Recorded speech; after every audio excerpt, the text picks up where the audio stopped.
Welcome back to my YouTube channel. Anyway, by the way, my name is Carlene. So, for today's video, tatalakayin natin kung paano ko ba nalaman na preggy ako. So, yun nga, panoorin nyo muna to, guys. So, ayun nga, guys, nalaman ko siya. Kailangan nyo munang malaman kung kailan yung last period nyo and then yung first week ng period nyo. So, doon muna tayo sa last period nyo. Kasi, nalaman ko siya, na-delay na ako nung April kasi guys, nagkaroon ako ng menstruation nung April 30, 2023. So, yun nga. And then, nagkaroon pa rin ako ng menstruation nung kasi delay na siya April.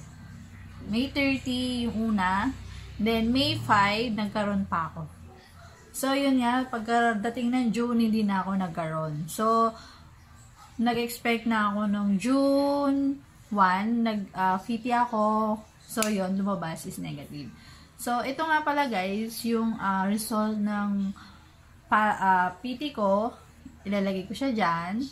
Positive siya, yun nga guys, positive. And then, hindi pa ako nagpa-consult nun guys sa OB-GYN. That's why, wala akong time. May pasok kasi ako sa work. So, inabot siya ng almost 3 weeks bago ako nagpa-check sa OB-GYN. And then, yun nga guys,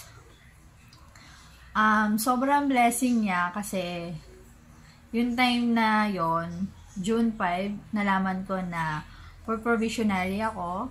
And then, nalaman ko na preggy ako nung nag-take din ako ng pregnancy test nung June 10. So, yun nga, nag-positive siya. Double blessing na siya, guys, for me, you know.